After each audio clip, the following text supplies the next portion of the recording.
Ladies and gentlemen, boys and girls, welcome back to Soap Floor, the official gathering place for newbies, novices, and OG diehard fans of the golden age of primetime. I'm your host, Jet, viewing and reviewing the soapiest, sudziest primetime season 3 finale of 1982. So whether you're new to this or true to this, sit back and enjoy.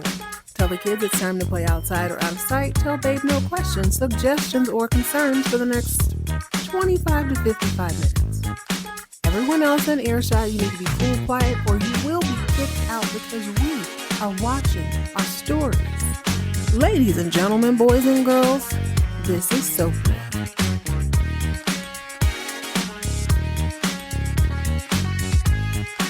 Hello, gorgeous. Welcome back, party people, to another fun-filled edition of Soap Floor. I hope your day has settled in and has been wonderful for you.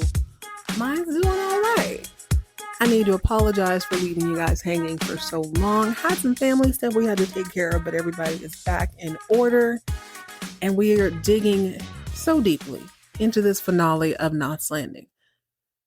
Full disclosure, I do know what I was expecting. We'll get into that here in a bit, but this has got to be the most curious episode of this show I've seen. And that's saying a lot, considering they had a whole haunted house episode. Let's pregame a little bit with some fun facts, some fan mail, and casual observations from someone who has now watched over 300 episodes of vintage primetime soap operas. So go ahead and pour yourself up something bubbly and bright. I'm about ready to give up on the non-alcoholic sangria. I'm just going to start recording later in the day or make sure all my tasks are done. And I'm going to pour it up because I got my mouth fixed for some sangria. And it's flying off the shelves. I kid you not. I've been able to find it at Walmart lately. And I literally haven't been in Walmart in like 7 years. But made a little exception. Picked up a cardigan and 2 bottles of the rosé. And I swear to you, I checked again. They said they had it at Target. It was not at Target. By the time I got there, it was gone. Said they had it at Walmart. By the time I got there, it was gone. So I'm just going to have to figure out how to do the real deal and make it a date. It's starting to haunt me a little bit. Go ahead and pour up whatever you need to get comfortable. Put on your good shoes. Listen to this while you bubble bathe. As we get into one of the soapiest finales I've seen in a long time. Season 3, episode 22, Knots Landing finale, whose name escapes me, and I'll look it up now. Episode is called Living Dangerously. I'll say. Before we go there, let's go here.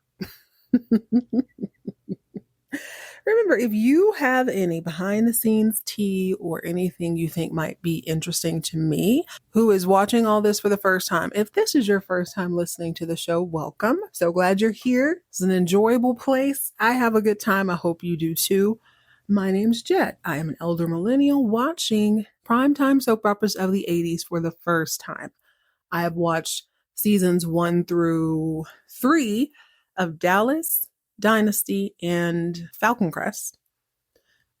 I am on the let me be very clear. No, I've watched seasons 1 through 4. I have finished Dynasty, Falcon Crest, and Dallas up until the last episode of season 4.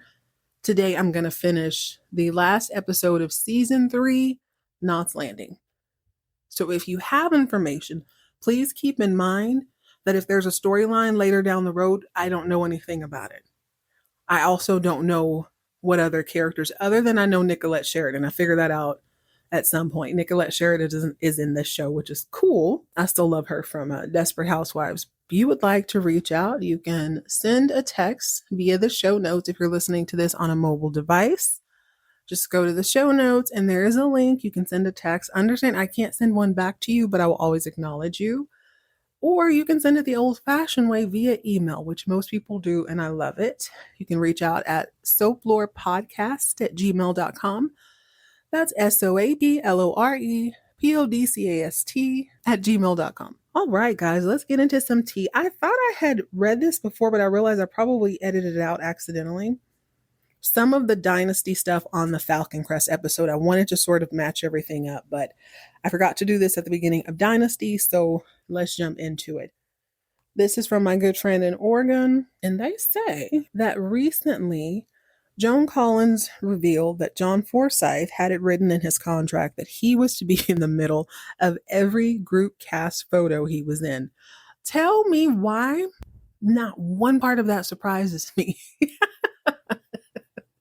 I understand the man is an actor, and I know he's not Blake Carrington IRL. And I don't think I've ever seen him in anything else. I believe his voice is the voice of Charlie's Angels, Charlie. But something about his age, I'm going to go ahead and go there. Something about his demeanor on camera that sort of, he wears a little bit of a smirk.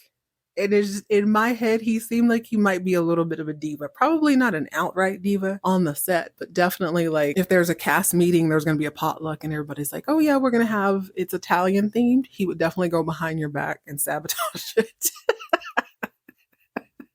Or he would go tell the directors he's walking if y'all don't have cheeseburgers set. Something like that. He seemed, pardon me, maybe a little bit difficult.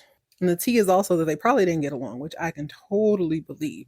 It says Sophia Loren, Jessica Walter, Elizabeth Taylor, and Raquel Welch were considered for the role of Alexis. Ooh, I really like the thought of Elizabeth Taylor, which I feel like Joan Collins, I still want to call her Joan Crawford. Mommy Dearest is one of my favorite movies. I was also too young to be watching that. I definitely saw that when I was like 4 or 5 and loved it. But I could see Elizabeth Taylor with a little bit more bite to her. I saw her in What is it? Who's Afraid of Virginia Woolf? Whatever. She was incredible in that, so I could see her sort of flipping. I don't know much about Sophia Loren, and I'm not sure who Jessica Walter is. I know they're all beautiful, and Raquel Welch, so I'm not mad. It's just one of those things where I can't say, oh, she was cast perfectly. She's amazing and incredible, but I don't know what these other ladies bring, but I'm really glad it's her. Okay, this was the best part to me for some reason. John James, aka Jeff, originally auditioned for the role of Stephen. Think about that. Stephen is Jeff, Jeff is Stephen. Why is there no difference whatsoever? Right? Think about it. If you change, Stephen and Jeff are the exact same person. I don't really see anything about it except Stephen is gay. They've slept with the same woman a couple times, right? I guess they hadn't gone through Kirby together, but you know what I'm saying. They both got with Claudia. They're both kind of easily replaceable. It's literally the same character. That's wild. Okay, this has also kind of been bugging me. So it says that Dynasty was not the first television series that John Forsythe and Linda Evans starred in together, aka Crystal and Blake. Forsythe had known Evans since she was a teenager. He was friends with her mother. Evans starred on Forsythe's 1957 sitcom Bachelor Father, playing a teenager who develops a crush on Forsythe. That is interesting. Okay. It's not creepy because, so I read that first, right? And then maybe a week later, I decided to dig into it just a little bit more because I'm thinking, okay, if he's older than her, how old is everybody on this show? I really did think Crystal was at least 50. And I assume Joan Collins was around the same age, somewhere at 50, 53-ish. Somebody might have told me she was in her late 40s or 50s, but I don't really recall.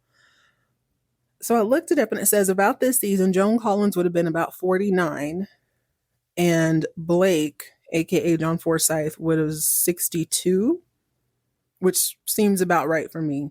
But that makes Crystal right around 39, 40. No shade. 40 in 2025 or even 40 in 2005 does not look like 40 in 1984, 85. I don't know what it is. I just assumed Crystal was older, and I was enjoying that fact because I hate when people hold youth up as some sort of trophy, as if there's anything you can do about what age you are. There's absolutely nothing you can do about it. It's probably one of the least interesting things about you. I'm glad that these women are not, 25 getting pregnant. Maybe it was a little unusual back in the day. I think a lot of friends I know didn't have kids. They're like 43. It's interesting. So I don't know. It's not weird to me that they're back on the show together and that she played a teenager that had a crush on him. It's just more surprisingly that she was able to play a teenager who had a crush on him, only to be cast as his wife later. And I feel a little. I don't feel bad, but I didn't really clock her as that much younger than him. She looks amazing, but I don't know. It's the 80s. Last little piece, y'all, and we'll go on and get into this show. I waxed poetic last episode about how beautiful Diane Carroll is and how beautiful Joan Collins is. Joan Collins is still a baddie. I saw a picture of her on Instagram the other day. She looks incredible still. But there's something a little bit creepy about Diane Carroll, and I know exactly what it is. She was in the movie Eve's Bayou as some sort of swamp bone reader, cat bone reader lady. And she had beef with the other lady who had psychic abilities. It's her eyes. Because I remember I kind of cackled when I first saw her makeup and I'm like, God, they just put her in Noxzema and sent her out the door instead action. But the more I've seen it, she doesn't really blink and it freaks me out. And there was a moment where she was looking at Alexis with her head cocked to the side. And I thought, oh my gosh, she done it scared me a little bit because I'm still seeing her as cat bone lady. So hopefully that wears off. I don't know how many seasons she's on, but if she continues to stay on the show, I hope she blinks. I'm not quite sure where we should begin. When last we left, oh my, iconic. Apparently it was iconic. Thank you so much if you reached out to me and let me know anything about this. Apparently, this was the moment, and it felt like it. This is the moment that Knots Landing, to me, it's already been popping, but apparently to the fandom, this is where they really get the ball rolling. I am like, I don't even know what y'all gonna bring up if this is where you get the ball rolling. This show makes me feel like a little kid for some reason, not in like a happy-go-lucky way. I get so immersed in it sometimes that I feel kind of helpless, if that makes any sense. Like I'm like, what the hell is going on? I don't really know what to think about it. And it takes me a couple days to be like, okay, this is what I think. But this final episode was not quite what I had expected. Not quite. I think we'll go ahead and begin with Richard and Laura, just to sort of get this out of the way. I don't want to say he's a bit player, but Laura brings up a very interesting point that I hadn't really considered. Shout out to my girl Elena. I forgot, I just saw your email this morning, so pardon me. I am not ignoring. I just saw it this morning. It seems like you sent it last week or so. Elena is watching this along with me, so I apologize if I'm taking a long time on some of these, but she's watching these for the first time with me. So girl, I hope you enjoy this episode when you get to listen to it. If you've been watching from the beginning, Richard and Laura had a relationship where he was a bit of a smart aleck.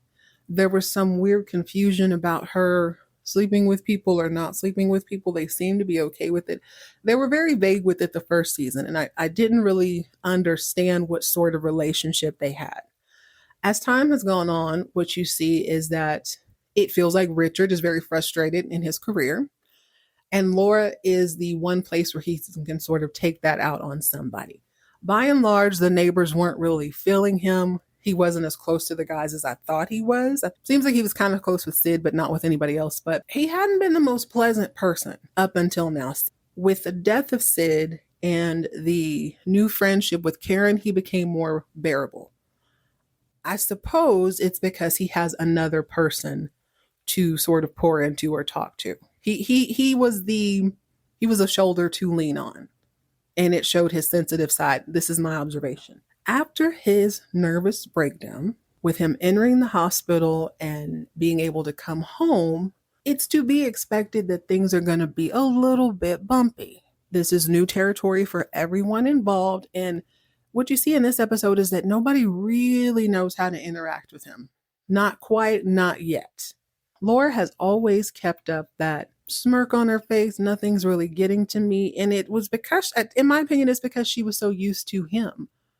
But this new version, she can't really tell if I don't think she thinks he's faking, but she implies it later on that something feels amiss to her. My interpretation of this episode is that it sort of toes the line between confidence, arrogance, and avoidance. Yeah. Competence, arrogance, and avoidance in varying levels. Richard is taking this in stride. Laura shows up more and more because she can't really relax with him being home. That's what it seems like. She can't relax at her house. She can't relax at his house. She's watching him because she can't quite tell if he is healing at the rate that he thinks he is or if this is all an act. He's invading her thoughts even when she's not doing anything. That's all she can think about. So the neighbors rally around him, and I'm sure they're doing Laura a solid. One night, Ginger brings over baby two names. I ain't seen baby two names in the flesh in a minute since she was dangling off her mom's hip after the whole hostage situation. But Ginger brings over baby two names in a stroller. Shout out to all the mamas who had babies in the 80s and you had to push them around in a stroller. This looked like a grocery cart. It looked very cumbersome. Clearly, you couldn't fold it and put it in a car. This was not one of those. My dad calls them a Volvo, like the little, the ones your baby dolls ride in. They kind of fold up and go in your trunk. Dude, strollers are a nightmare already, but this one was like metal. You know it weighs 60 pounds. Lord have mercy. Now that I'm thinking about it, I've never seen a picture of myself in a stroller. Maybe I didn't have one. Anyway, baby two names has one, and it's rather nice. Her mama's bringing over Richard some groceries. So she goes to the kitchen to put the groceries up, and Richard naturally sees the baby. So he's like, hey, baby two names. He picks her up, and they are having a good old time. He's putting the baby in the air, bringing her down. Baby two names is giggling with pure delight and glee. Ginger comes in and snatches the baby up. Get the hand of the baby. He's like, yo, dang, okay, damn, sorry. I thought she overreacted, but also at the same time, you did pull out a pistol. Whether it was loaded or not is irrelevant. You held your wife and your baby hostage. The last thing Ginger's trying to do is be held hostage. I get it. Maybe it's not the reaction she wanted him to see, but it was her gut reaction. He seems to take it well. He didn't really get defensive. He didn't even look that defeated. He just looked like, damn, okay, yeah, I get it. My bad. I won't pick up baby two names again. But Ginger is the first person who just sort of outwardly expresses what she's been trying to not, what everybody else is trying not to do. They don't know what he's going to do. They don't know his state of mind. He seems to think he's fine. And by all intents and purposes, if he had not gone crazy, if he had not held his family at gunpoint, you could easily dismiss the activities this episode as just being a little bit forgetful, maybe a little bit impulsive. They're not in and of themselves things that someone does if they are losing their mind, but if someone has had a mental breakdown, it amplifies it. That's what it feels like this episode. He seems okay to me. He seems like he really is on the mend. So at one point, he leaves for the movies, but he leaves the sprinklers on. Damn near floods the cul-de-sac. Lily Mae has to yell at the kids to go turn off his water. Before you know it, everybody's at his house waiting for him to come home. He comes home that night like, dang, hi. Is this an intervention? Is this a party? What's going on? Richard, where have you been? We've been worried sick. He's like, well, I went to the movies. They're like, well, the movie should have been over a long time ago. He's like, well, I wanted to see 2 movies in a row. That doesn't sound that bad. Like I said, if you were never had a nervous breakdown and you wanted to see 2 movies and forgot to turn off your water, that's just Tuesday. But here, it is a sign of his unraveling. In another scene, Laura is on the phone with her dear old dad, and she's telling her dad that Richard is getting better. He's getting better, Dad. Slowly but surely. Dad wants to know how long before Jason gets to see him. I misunderstood that on the last episode, and I guess we'll touch on that now, but we'll touch on it again. Before Val had that iconic moment where she went and slapped just the soul out of this woman. If memory serves me correctly, she and Lily Mae were en route to go pick up Jason from Laura's apartment. I guess the babysitter was there, and I thought they were going to bring him to Richard. Maybe I misunderstood that. I'm pretty sure that's what that they said, but maybe they were picking him up from school. I don't know. The point I'm trying to make is that I didn't realize that he hadn't seen Jason at this point. Laura's dad wants to know, what's her plan going forward? You can't very well keep the kid away from him, but I understand you need to take your time. And she's like, I'm with you, Dad. I definitely don't want to keep the kid away from him, but also I need to know that he's really okay before I allow that sort of relationship to build again. And I think she's well within her rights to say that. But she didn't get to go any deeper than that because she has call waiting. I got a little bit confused on this scene too because I thought I vividly remembered when call waiting happened. I thought call waiting happened circa 1995-ish. I could have sworn, but I think what I'm thinking of is caller ID. I think that's what it is. I think you've always had call waiting. She gets a call on the other line. She clicks over and someone's like, Mrs. Avery, could you please get down here? I thought it was a school. No, no, no, no, no. It's Richard's old job.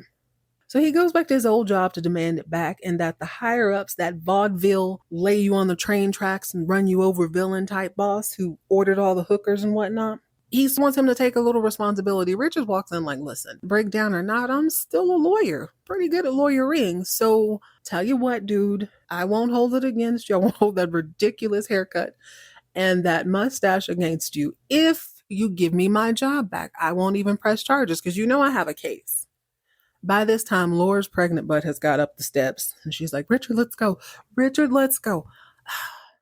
This scene bugged me for a personal reason. Again, I'm watching this from the outside in, and yes, it's a television show, but damn it, if we're going to get into it, we're going to get into it. I feel like it undermined him. I don't think that's that crazy. I honestly don't think that's unhinged at all if you were set up, right? He literally did what the people asked him to do. So to go back at some point and say, give me this job back, I think is a perfectly reasonable thing to do, especially if your profession is the law. That's just my opinion. And I don't know, I guess I want him to have the space to do his job. I mean, that has to suck. Yeah, at the very least, if you don't go back to work for him, he needs to sue him, clear his name a little bit. Luckily, this is 1982. He could probably just lay low for a year or so if he has the money to do so and be all right. I don't know what I'm going to call this episode. However, I think one of the other themes is once you really, really see something, you can't unsee it. Normally. It seems like Laura is struggling with this. It's not only the hostage situation, it's all the things that came before that. All of the blood, sweat, and tears that went into her decision to finally leave. All of the effort to set up a perfectly reasonable co-parenting situation. Everything. Everything sort of came to a head. Then you have the breakdown. Then he goes into the hospital. Then he releases himself because of financial issues, and also he thinks he's okay. He's also not taking his medication. There's a part of her that had already been ready to let go that can no longer do that. Now she's stuck in this sort of loop of watching him. And in my opinion, it probably feels a little bit too familiar. This is not very different than the life she lived with him before when he was perfectly healthy.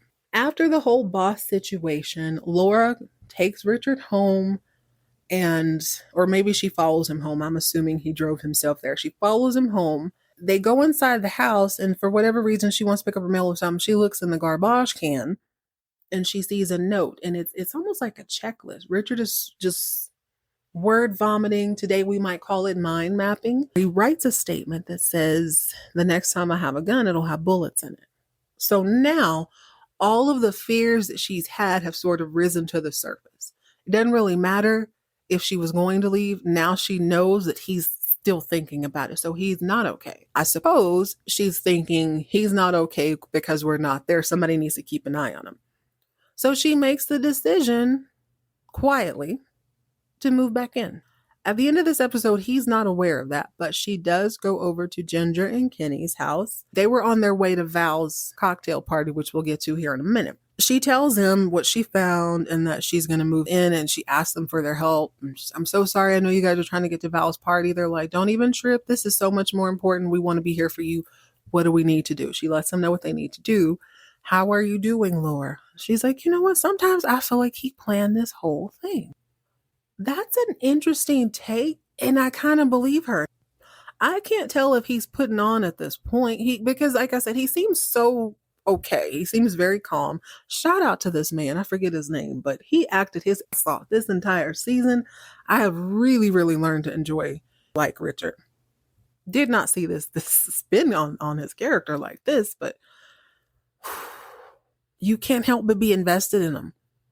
I don't know exactly how she feels, but you can't help but be invested in him. And he seemed fine the first time he went off. You know what I'm saying? So Is he putting on? Is he doing this for show? Is this his way of getting what he really wants? If you've been in a relationship with someone who's been manipulative and sort of like a juggernaut, they just don't know when to quit bum rushing through your emotions, bum rushing through all your boundaries and stuff. Yeah, that's a perfectly reasonable explanation or thought. I think he's weaponizing his breakdown. Who's to say? I guess I'll have to find out on the next season, but I do think that is a possibility. And this sucks. That sucks. This is what I'm talking about. Like, I don't know what to say. I don't know what you would do in that situation. I think she's probably making the best choice for him, not for her. But at the end of the day, she'll have peace of mind. But I don't think there's ever going to be a God. I would hate to be with someone who only is with me because they think I'm going to harm myself. To me, that's not the kind of relationship I want to have. But some people don't care. As long as you're there, that's all that matters. Okay, before I forget, I have been meaning to say this for a few months. One of you is sitting on a little secret. One of you has been very, very busy.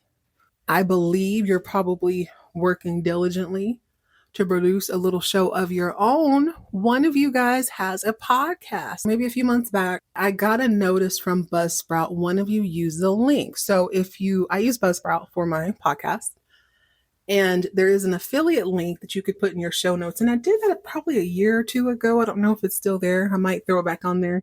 But if you have a podcast that you started, let me know. I will absolutely shout you out. No worries, no problem. If you use a show link, I do get a little bit of a kickback. And this person started a show. I have been waiting with bated breath to listen. I've been checking up quite frequently. I never remember to say anything until after I've recorded, but today is a different day. If it's you, please reach out to me through the text or send me an email, soaplorepodcast@gmail.com, soaplorepodcast@gmail.com, and let me know if it's you. What I'm thinking is that you've probably changed the name of it because I haven't been able to find it under the name that I saw. I want to know who you are, give you a great big thank you, and also let me know what your show is. We can give you a shout out. And if you'd like to be my guest, I'd love to have you. We can cut up and talk about your show. Okay, back to the regularly scheduled program. Like I was saying, some people prefer to have a partner that sucks so long as they have a partner. You'd rather have a person with you than live alone.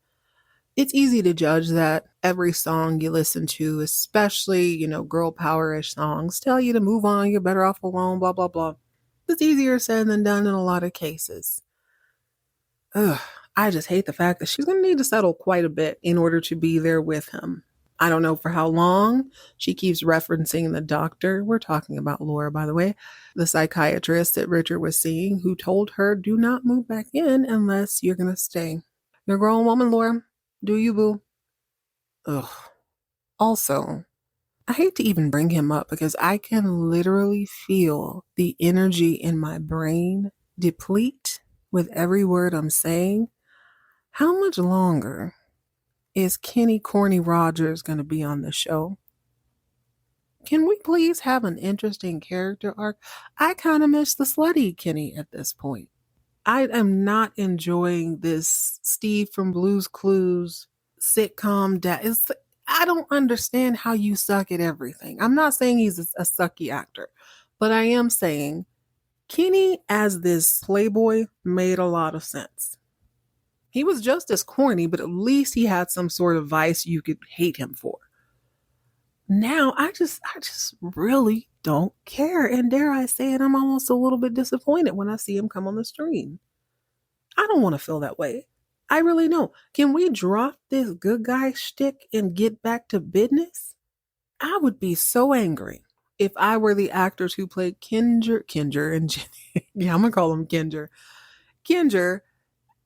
because at this point they're starting to mesh into the same personality. When Kinger shows up on the screen, I would be very offended if I were those actors, knowing that all I'm going to do is have this alleged music career and be a dad who wants his wife to eat vegetables the whole time. It's dumb. They exhaust me. They really do. It was nice to see baby two names though. She's adorable. Anyways, we all know what's up. We all know, well, I assume those of you who have seen this show a few times, I assume the first time you saw that particular episode, China Dolls, that you thought the following episode would be almost just as explosive. And don't get me wrong, I understand you don't have to have fire all the time. Sometimes you got to have ice. It's a give and take, it's an ebb and a flow. I had in my mind an idea of what could happen and what should happen. Actually, let me scratch that. There was no doubt in my mind what was going to happen on this episode. And I was surprised once again. Not to go on and on and on, but let me go on one more time. I watched China Dolls for a third time. I still felt the same way. I was like, oh my gosh, it's such a interesting buildup that doesn't come out of nowhere, but it slammed into your chest is how I felt. So you can imagine my surprise when I turned on the television to watch episode 22, Living Dangerously, and not much had changed. I made a rookie mistake. I made the mistake of forgetting that this show is giving a peek into each and every person on this cul-de-sac, well, the four families, giving a peek into their lives on a daily basis. We, the audience, are going to be privy to things that the neighbors aren't privy to about one another. I didn't see this as being something that could be avoided, though. Everybody has been looking out the side of their eye. You know they're looking, you know they're thinking it, especially Karen. The one at the top of the show, it would appear that nothing has changed. Seems like Val slapped the taste out of Abby's mouth, went back through her door, across the street, back through the gate, into her own house, collected her keys and her mother, and went to go get Laura's baby. Her baby boy, Jason.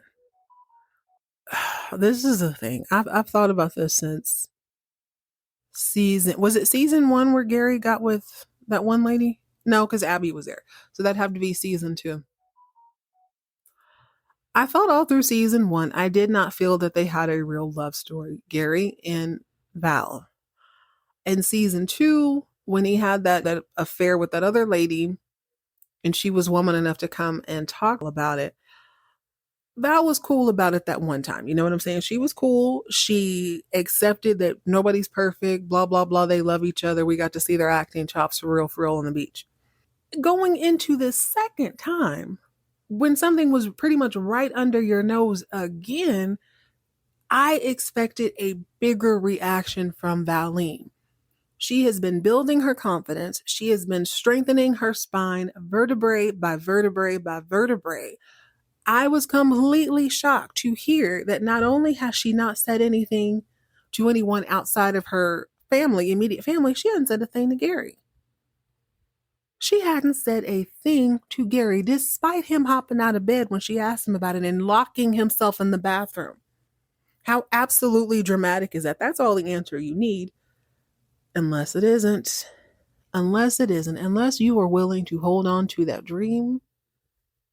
And it's where Laura can't unsee what she saw with Richard. It's almost as if Val is like, well, I didn't see it, so it's not real. I can't believe anything I don't see. Lord. God, I love TV. So Karen is in her Bavia era. She's in her home and garden extraordinaire phase. She seems to be sanding down something in her garage. And Diana needs to get chin checked. I am beyond tired of this little girl. I had just said that she hadn't really got on my nerves as much this season. She's been much more bearable. But let me get to it. Mind you, this is a child, right? This is the most arrogant child on this show. She's not the most arrogant person. She's a very close second to Gary Ewing. In this particular scene, I thought, Diana is knucking futs. She is entitled AF, and she really does need just a thump in the chest, thump upside her head, something. So she has been clocking that all the adults are sort of whispering around her. Something's going on. She's catching bits and pieces.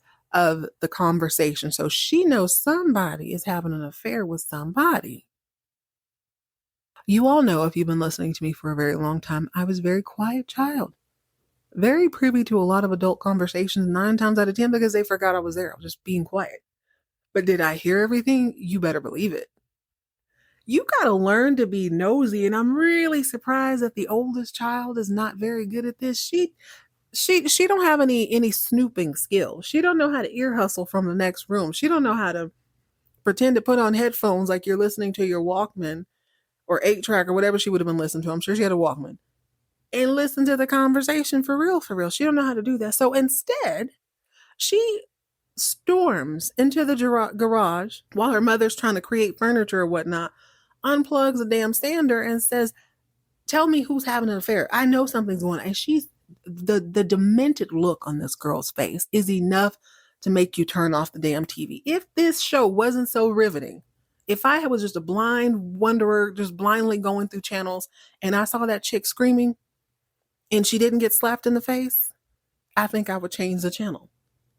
She's demanding that her mother tell her who's having an affair.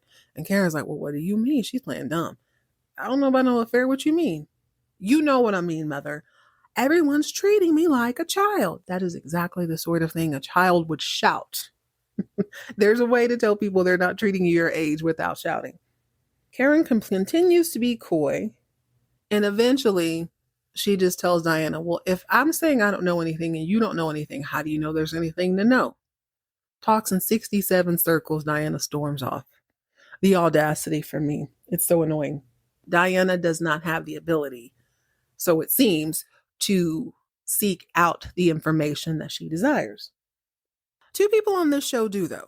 I don't know why I didn't notice this until this episode. Maybe it took this grand event, this man cheating with this woman, and the mom's there, and the woman doesn't really care. Maybe it took that for me to finally see it, but I have grossly underestimated Miss Lily Mae. Stick with me just for a second, ODs. I promise I'm going to bring this home. I know from some of your commentary that Abby is the villain. There's no question about that. She is absolutely the villain. She's not the villain because she's sleeping with Gary or that she slept with Richard. She is a villain because she is willing to do what needs to be done, and there's not a heavy cost for her. There's very little that stops her from doing what she needs to do. The only time I've ever seen her even look a little bit remorseful or annoyed is when Karen makes a comment about what she's doing. And here's the thing, Karen's never really lying about it, but there's something about Karen saying it to Abby that gets under Abby's skin, despite how true said statement is. So Abby is the villain because she is single-minded, she is focused, she will cover her own behind at any cost. She knows how to be deceitful, she knows how to use her beauty, she knows how to use sex as a weapon. She is equipped for whatever comes her way. She's not only intelligent, she is smart enough to use it to her advantage. Guilt-free, at least as far as we can tell. Lily Mae is the exact same person. Whether you see it this season or not, she has been a villain in Valeen's life for a very long time. She was single-mindedly focused on her career, so much in fact that she was willing to bounce whenever the opportunity presented itself. We saw on that episode where she got the lounge singer position, she was willing to say whatever she needed to. She was running game on the same dude who was running game on her. They were playing each other, and rather than get mad, she's like, game recognized game, let's put this together and let's get something we need from this. She's the exact same person. The strongest thing that a villain can have is a relentlessness, a single-minded relentlessness. It just so happens on this show, Abby's focus for the last season has been securing Gary Ewing. She's done it through flattery. She's done it through stroking his ego when it comes to business. She lets him lead. She opens that space so that he can be the hero in his own story. So he feels good about himself. She clocked that very early on. In order to secure this man, I'm going to need to be the exact opposite of what he has at home. I need to be enticing enough to draw him out of that. Now, Lily Mae, I would assume, was probably exactly like Abby when she was younger. Only now, Not to say that she's not a beautiful woman, but she's not banking on beauty. She's banking on personality. She's using that Southern charm to slip her way into anything. Think about it. What has Lily Mae not had access to this whole season? Nothing. She's in with the kids. She's in with the neighbors. She's in at the business. Anything she wants to know, she finds out because she understands how to maneuver in this world. So what we have is two villains with two focal points about to come to a head. And the odd thing is the people that they are standing, Abby for Gary and Lily Mae for Valine, those two people they're not actually facing this thing. It is so curious. It's so confusing. So one of the first scenes we see this episode is Val and her mother walking at the beach. They're not walking in the sand, they're walking on the sidewalk. And Lily Mae is tired of it. Here's the thing. Lily Mae's a lot of things. She might be a hustler, a gambler, a lie, a cheat, a lounge singer, a country and western singer, a quilting extraordinaire. But what she's not is dumb. She don't miss a damn thing. She says, Valine, Valine, Valine, Valine. When are you going to do something about this? Your husband is having an affair with Abby Cunningham. Valine's like, no, mama, no, that's not the case. Lily Mae can't believe her ears. Valine, are you for real right now? Be so for real, please. Did you ask him about it? Yes, mama, I asked him about it. Well, what did he say? He says no. Let Lily Mae tell it, though. Valine has ducked and dodged all of her neighbors. She's sort of become a little bit of a recluse. She's not mixing and mingling. She's not talking to anybody. The neighbors are whispering because they're like, well, something happened because she's acting funny. She's a total opposite of Laura here. Laura saw something she can't unsee. Valine ain't seen nothing, so we're going to call it good. Only her mother is now single-mindedly focused on making sure this comes to light one way or another.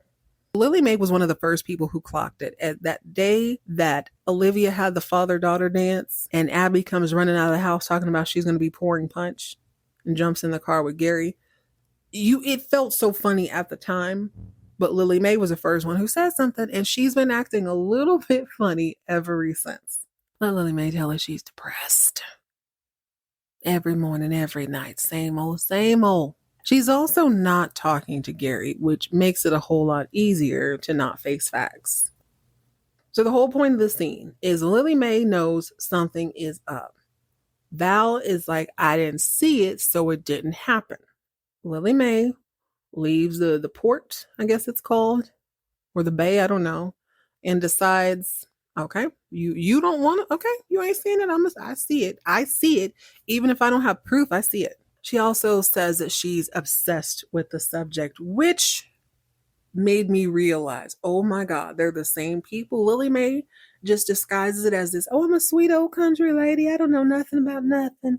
And Abby's like, oh, I'm this precious lady, I don't know. You know, they both know. Everybody knows. And that's the thing, everybody knows they're playing them, but they let it happen.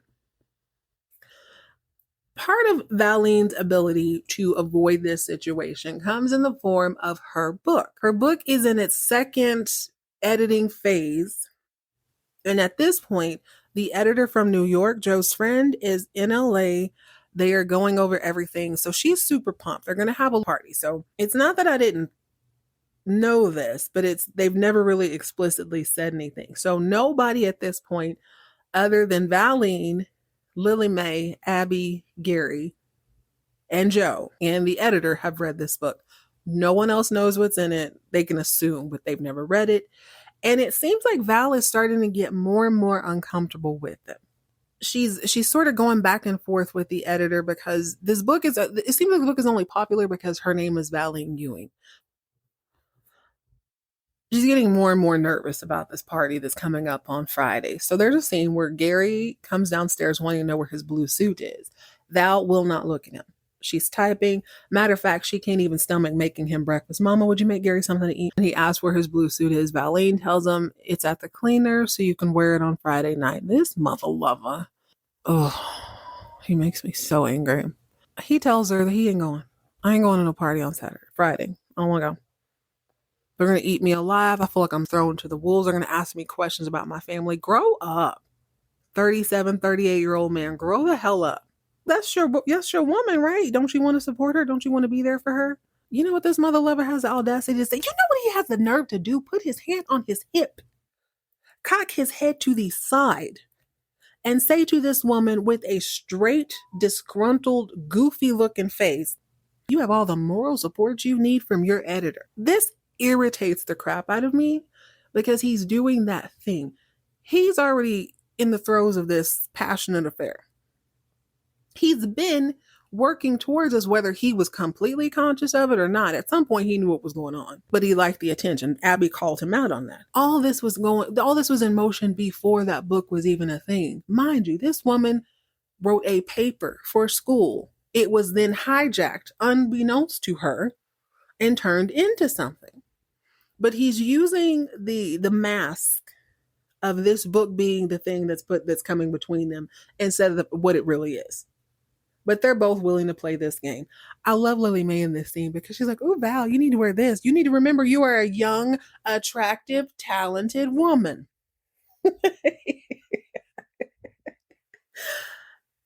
Val makes some comment about, Mama, this ain't my first date. Well, it could be. That's what she's letting Gary know. Please don't get it twisted. If Valine wanted to, if she wanted to, she could. This would be the perfect spot to play the song Outside by Cardi B, but we'll save that for a little bit later. Yeah, he got the nerve sitting up there with his hands on his hip talking about, that's all the moral support.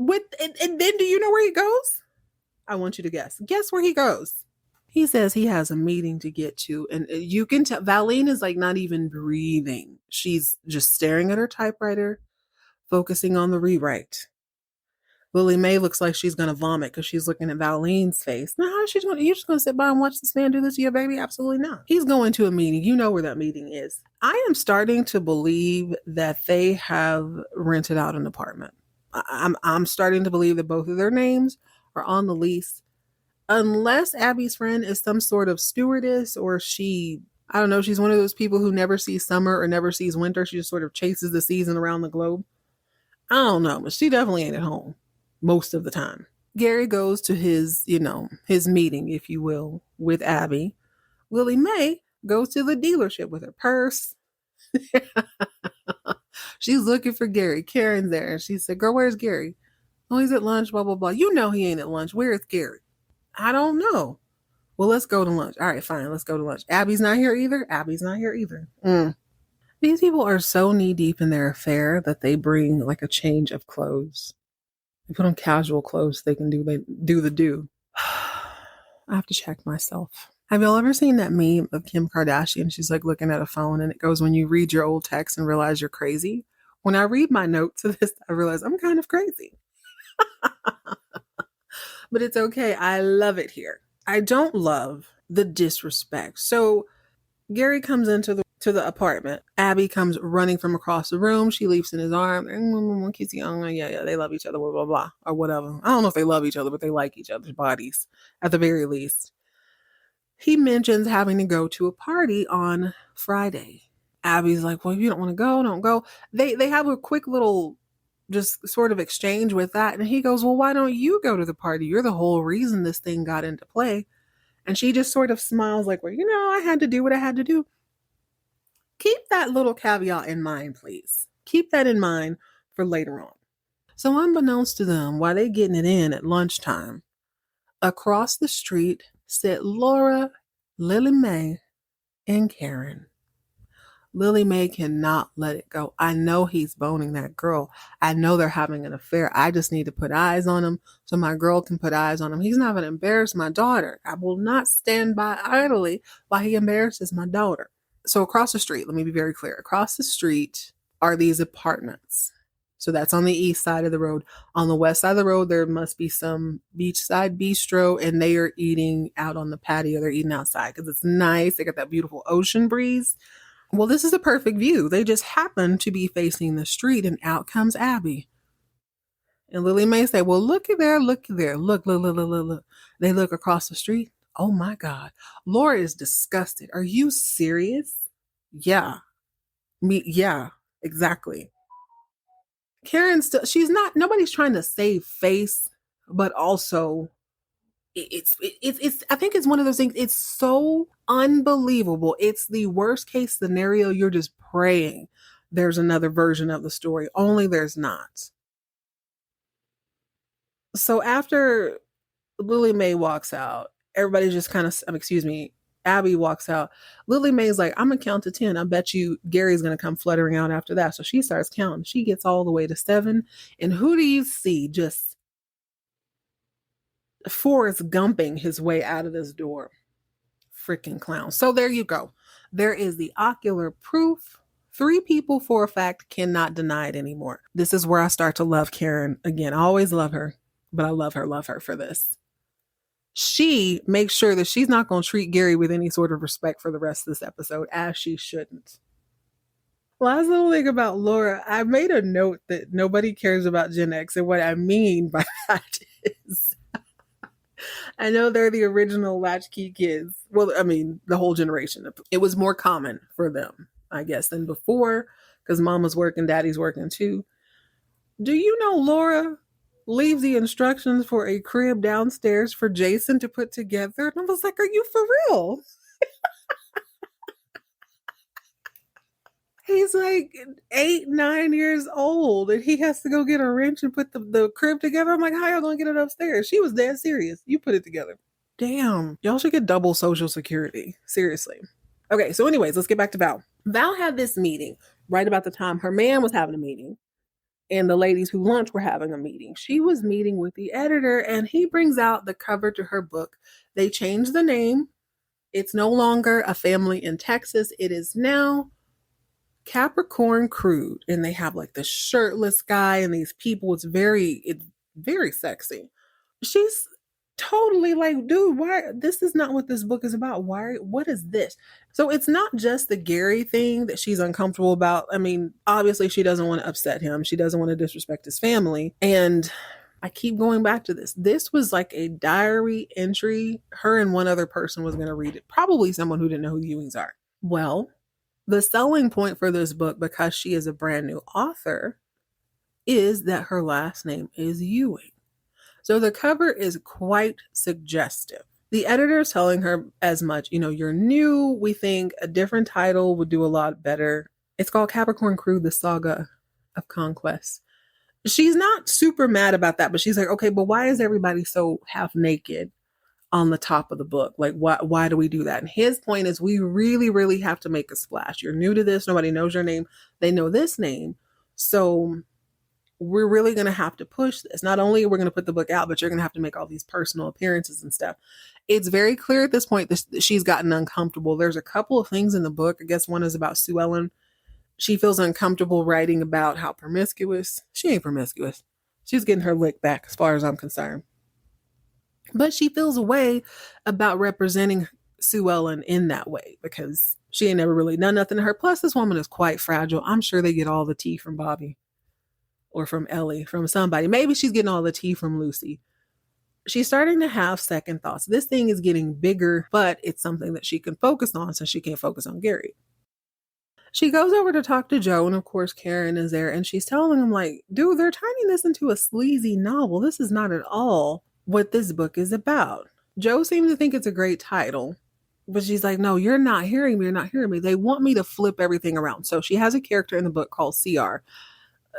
Imagination she does not have. God bless her. So CR, there's a fire or something on chapter 8, and she wants to keep it as is. It's very vague. You don't know who starts the fire, but the editor's like, no. It's very clear that CR started it because he'll stop at nothing. He's very ruthless. You got to put that in there. She knows the consequence of that on the other side. So this is just, it's mounting. It's mounting. Gary's running around. Gary's mad. He's having an affair. I'm going to blow up his whole family spot. This is not a good thing. Joe's trying to talk her down. She's listening because it's like she doesn't really know any better, but she says something about Gary. Like he's going to get upset if I do X, Y, and Z. And Karen's like, and the last thing you need to be worried about is what Gary feels or doesn't feel. Let him. You want to be upset? Let him be upset. Joe leaves the room, and this is a golden opportunity for Val to be like, do you know something for sure? But she doesn't ask. She doesn't ask because she doesn't want to know. Also, when they describe the book, and then they haven't really said a whole lot about it, I was thinking more like The Grapes of Wrath. Something like that. Mice of men, something to that effect. Or like the movie Giant. I didn't expect it to be romantic in any way, and it doesn't seem like it is. It seems like they're content to put that cover on her book just so people will pick it up and see her name and then be like, oh, and put two and two together versus what the contents of the book hold. I guess that's a sale tactic, but it seems like you can get in a little bit of trouble for that. Maybe today you could. Maybe not. I don't know. Maybe not. Guess that's why they say don't ever judge a book by its cover. Well, after their conversation, Val doesn't pry any deeper. She simply goes home. Gary's already got there first, right? Lily Mae comes out of the back like Tony Soprano. Hey ho, guess what? You see that blue suit there? You're going to wear that. You're going to put that ish on. You're going to smile. You're going to be a supportive husband. And you will be at that party on Friday. And he's like, I don't want to go. I didn't ask if you want to go. You go into that party. I'm paraphrasing here, guys. You go into that party or else. He says, Lily Mae, are you threatening me? The audacity, right? She says my favorite line this whole episode. She says, well, score one for the blonde kid. He's like, what you trying to say?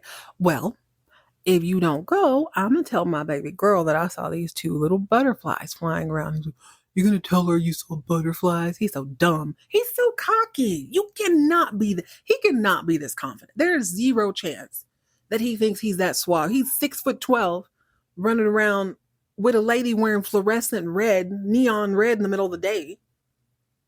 Anyway, she's like, yeah. I saw two butterflies fluttering out of an apartment building when they having a little meeting, supposed to be a lunch, blah, blah, blah. I saw it, Karen saw it, and Laura saw it. And Laura's baby saw it via Laura's eyes. His eyebrows start to wiggle, and right about that time, Val comes in. Mama's like, guess what, baby? Gary's taking his country ass to your party on Friday. He's like, yeah, sure am. Val wants to know, she asked Lily Mae, why did he change his mind? I don't know. Lily Mae's not done though. So that's one down, one to go. She sees Abby reversing out of her driveway the next morning and she runs over. This is where Richard has gone to the movies. So there's all this water in the cul-de-sac. Karen's boys are playing in the water. She had to tell them to go turn the water off. Anyway, she runs up on Abby, but Abby and Lily Mae are the same person. They know how to do country dumb better than anybody, and Lily Mae is wagging her finger in Abby's face. I want you to stop this mess right now. And Abby's like, yeah, I want global warming and inflation to stop too. Bye. Drives off. That's the first time I've seen Abby drive a car in a long time. So think about this. Abby knows for sure that Valine is highly suspicious, which is probably what she wants. She doesn't care. She's going for him. This book will seal the deal as far as she's concerned. There's no way she didn't tell Gary about that.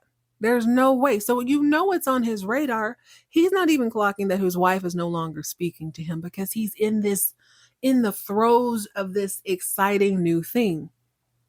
I tend to agree with Joe. What Joe said a couple episodes ago that the gambler wants to get caught.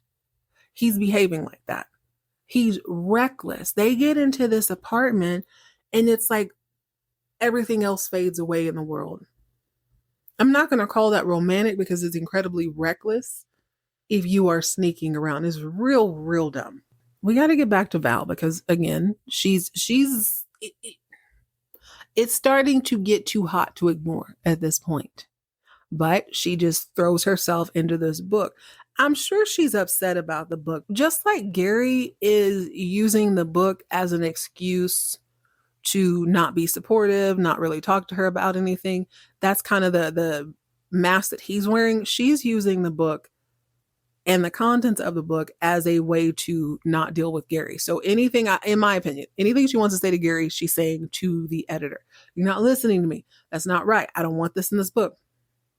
And she's not wrong, but she's gonna be like Richard. She's gonna be in a hospital soon if she doesn't snap out of it. The editor is speaking in code too. So the whole point of changing the cover, changing the name of the book is so that it's a little less on the nose. They have to toe the line of this being salacious enough to sell. At some point in the episode, he says There's no such thing as a somewhat salacious book. It either is or it isn't, and this book is. They don't want to get sued. So he's combing through the story, changing things, and to her, it's becoming less and less like fiction. Like, hey, I don't want to put that in there because I mean that's very, very, very near to an actual event. He keeps telling her it's fiction. No one cares. It's fiction. I mean, it's fiction until it's not, right? Let's go ahead and get to the goods. There's no need to drag it out. So tension, tension with the book, tension, tension around. Gary knows that Karen knows now. Oh, did I even say that? Sorry, I think I left off that. So at work, when Gary tries to stuff file cabinet, she gets up when he's trying to stuff it into the file cabinet. And he asks her flat out, is there something going on? You want to ease up on me? She's like, ease up? And he's like, yeah, you've been on me all day. Oh, I wonder why. Why you think I'm on you, Gary? He knows why, because Lily Mae already told him. He's cocky enough to tell her, well, it's none of your business. To which she replies, it is my business. Val is my friend and I love her and I don't want to see her get hurt. So this mother lover has the nerve to tell her, well, then I guess you won't say anything to her, will you? He has gotten so comfortable being blatantly disrespectful that he is now telling other people, you need to mind your business. You can't say a single word about this. How dare you? How dare you?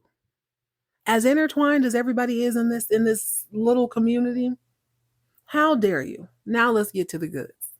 So the night of the party finally comes, and somehow Diana has made the guest list. Let me be very clear. I'm not siding with her about her being 18 and everyone treating her like a baby.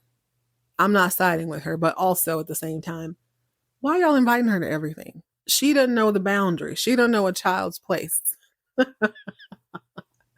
So Valine is sort of fluttering around the room, and I swear to you, I'm not even joking. That dress is at Target right now, or it's at JCPenney's. It's at one of those. She's fluttering around in this red dress. She got her hair up all nice, and she's very uncomfortable because every editor at the party is asking her questions about the Ewings. And she's trying her best to not say it's about them. She keeps telling them it's a work of fiction, and they're like, yeah, right, wink, wink. They think she's being coy. And I guess she is, but she's also telling the truth. It's a work of fiction that is very, very, very much like the truth. I know in music, you just have to change a couple of chords so that you don't get sued for or like stealing someone else's music. I wonder in fiction what you need to do. Probably change the town, change the names a little bit. Yeah, you have to change just a couple things so that it reads as fiction, but at the end of the day, everybody knows what it is. So everyone is there. Lily Mae is there. Diana somehow made the guest list. She's there. Oh, speaking of Diana, I forgot one other thing. Diana is babysitting her cousin, Lily Mae. She's babysitting her cousin, Olivia, one night. So Olivia is trying to do some dance, and Diana is watching her. And she's like, no, girl, do it just like this. Do it like this. So Olivia starts doing it. And they're having a good old cousin time. I love it. Diana tells Olivia, you're a great dancer. She goes, thank you. Gary says so too. She goes, well, how do you know? Like, oh, he's here all the time. She's like, okay, Liv, come on, come sit down and finish your homework. She hands her the calculator. Olivia says, I got to give this back to Gary too. This is Gary's calculator? Yeah, this is Gary's calculator. He's here. Basically, the baby spills the beans. He's here all the time. So Diana's like, I know exactly what's up. So at the party, everybody is there.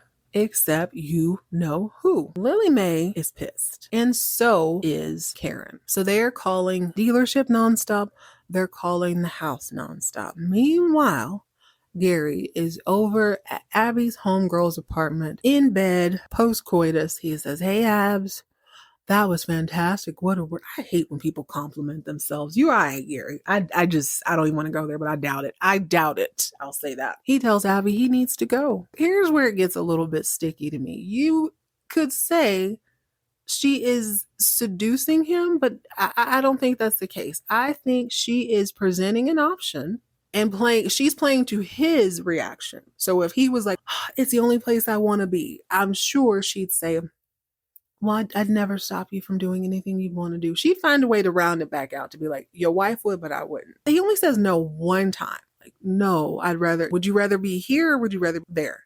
I'd rather be here. He only says that one time, but the rest of the time he keeps saying, you know what it is. Don't make, you know. Oh, come on. What kind of question? He dances around everything. And I notice Gary does that a lot. He never comes right out and says yes. You have to present the actual sentence to him, just like Valine won't accept this affair unless she lays eyes on it.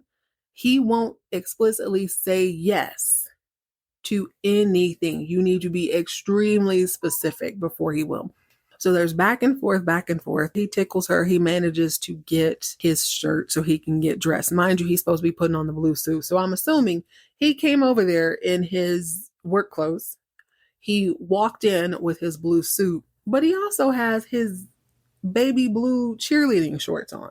So I don't know if those are underwear. I think they're baby blue cheerleading shorts. My point is this man has 2 changes of clothes.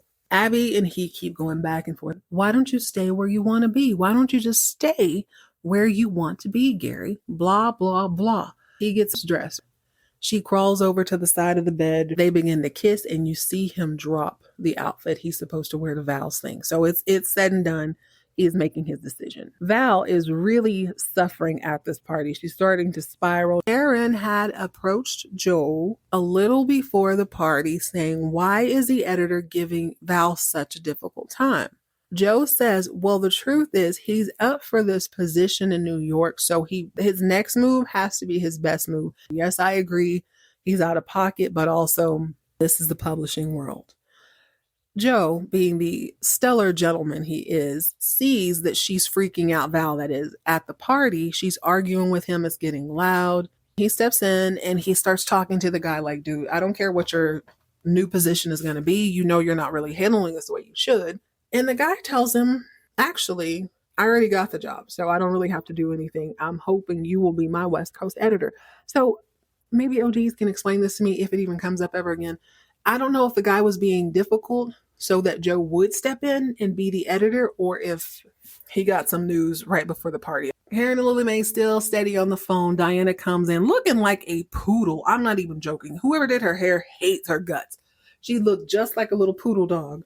And she's smirking at her mama like, I figured it out. I'm like, girl, you 2 affairs late. Ain't nobody surprised. And of course they got together. Gary made the cardinal mistake. He forgot that not only did Lily Mae and Laura and Karen see him come out of the apartment, he forgot what that meant. That meant, we know your location, homeboy. So what do? They roll out. But as they're rolling out, Val sees them leave. She gives chase. Okay, now this is where we got to do soap tack. This is an apartment building. I don't know how they would know which door they're at unless they knocked on every single apartment door. Well, they start knocking, rat-a-tat-tatting. Gary has the audacity to hop up out of bed in his cheer shorts and walk to the door so the whole audience can see how fine he is. No, I'm not having it. Opens the door and it's Karen.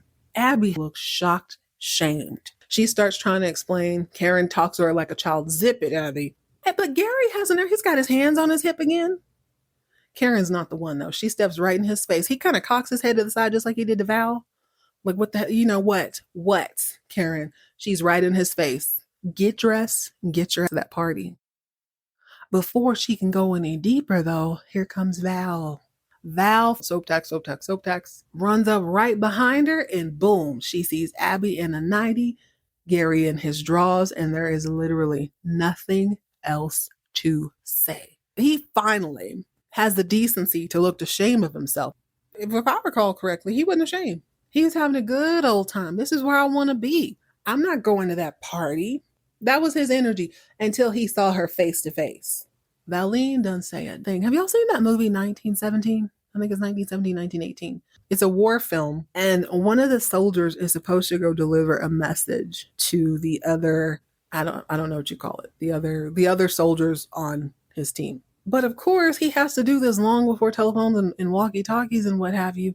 So there are literally bombs bursting in air, debris flying, people being killed left and right, and he's got to walk or run to this other station to let these other people know something. If you've ever seen it, you know exactly what I'm talking about. The way the guy is moving, it is perfect. You feel every bit of adrenaline, all the fear, and it's almost as if his body just took over. His mind is definitely somewhere else. but his body does this kind of weird jerky move. He's just trying to get through it as quickly as possible. Before you know it, he's off to the races. That's Valine. She doesn't say a word. It's just body in motion. She runs out, gets in her car, drives home, runs upstairs. She has the wherewithal to double lock the door so this fool can't get in. I'm going to give it to Gary. I'm going to give him this. He's athletic. Now, I don't know if he collected all of his clothing. I'm assuming he had to step up out of his baby blue cheer shorts, put on his pants or the blue suit he was supposed to wear again, and put his other clothes in the car. I don't know. Maybe Abby helped him. I don't really know. But Val takes off. She goes upstairs. She packs all the clothes. Gary makes it to the house, and he's beating on the door like a crazy person, acting a complete fool. She don't give a damn. She runs and she jumps in her flesh-colored car right past him. And he's, Val, please stop. Listen to me. We can talk, Val, please. I'm sorry, Val. You don't understand. You don't understand, honey. Listen to me, please. Please don't do this. Please don't do this. Don't do what, Gary? Have some self-respect. Again, his athleticism is quite impressive. He's holding onto the car as she's reversing. She is not taking it slow either. She's driving like a bat out of hell. He is keeping pace with it with his arms on the door. It is quite impressive, but that's all she can do. She can't look at him. She has to leave. She has to leave. This bastard is in the middle of the road just looking stupid. Val, don't Val her. End scene. Wow. It's disappointing. Not the story, actually, not the show. I enjoyed this episode very much. But dude,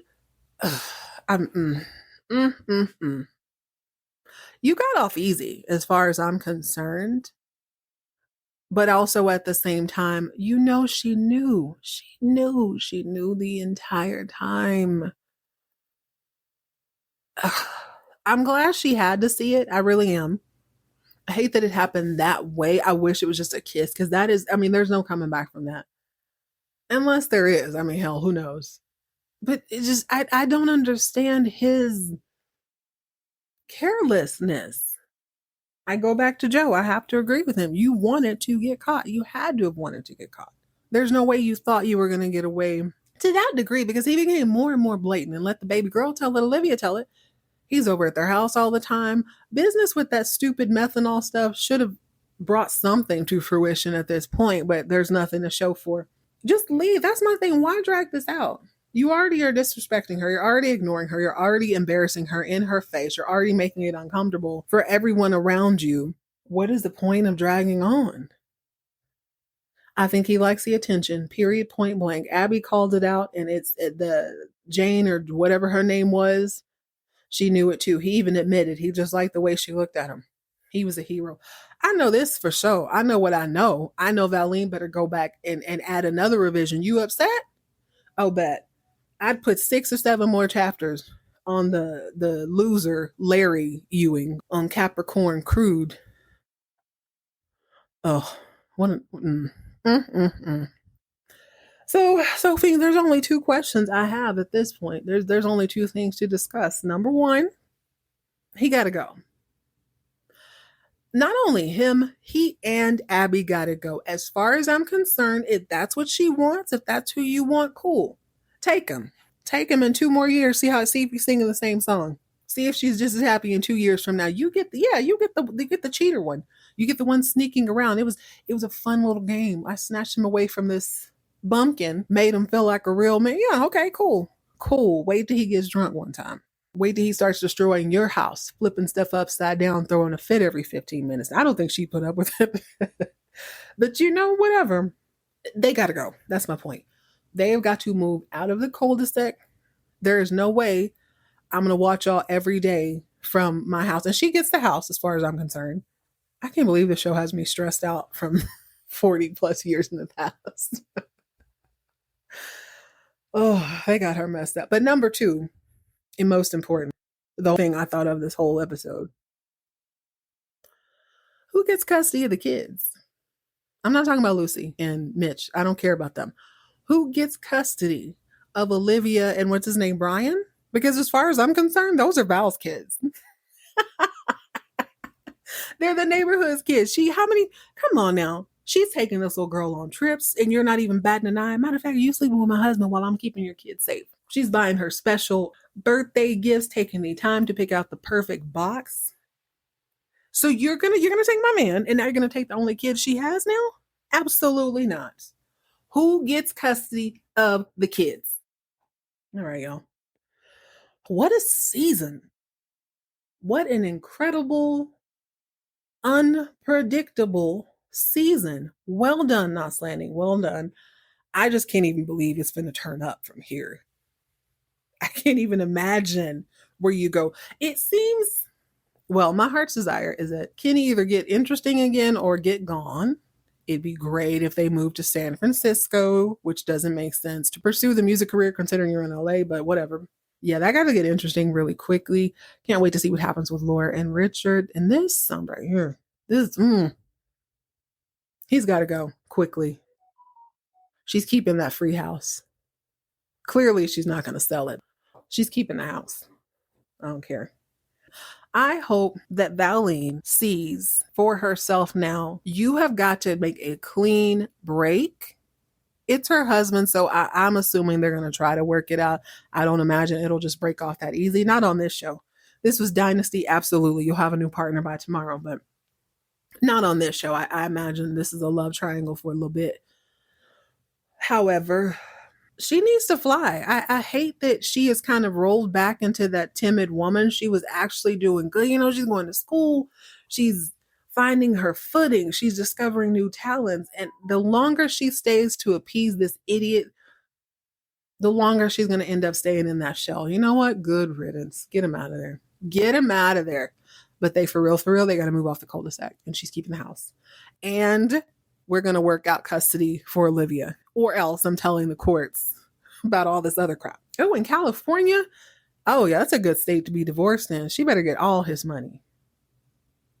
Actually, I don't even know if they have any money for real like that. I guess they have his regular salary and what they're not making with this methanol business, unless he's making money. But any money he get, you know, actually, don't divorce him, Val. Don't divorce him. Drag this out. Let's see if that the methanol picks up. If not, you get half of Abby's house too. Get half of her divorce settlement. The least you're gonna do is walk out of here fly. That's what you're gonna do. She needs to get somewhere, get her a freakum dress, go down to the disco and have a good time. It's SoCal. You can't tell me she ain't gonna find nobody new. Quickly too. All right. Thank you for listening today. I enjoyed this, even if it doesn't sound like I did. I thoroughly enjoyed it. Great writing. Phenomenal. Can't wait to see what happens this next season. Join me next time as I jump back into some fresh vintage soap opera debauchery. Don't forget, you can reach out in the show notes and send me a text, or you can email me at soaplorepodcast@gmail.com. soaplorepodcast@gmail.com. Stay hydrated, stay moisturized. Believe it the first time you see it. Don't mind your business. Tell everybody. And keep all of your drama on TV.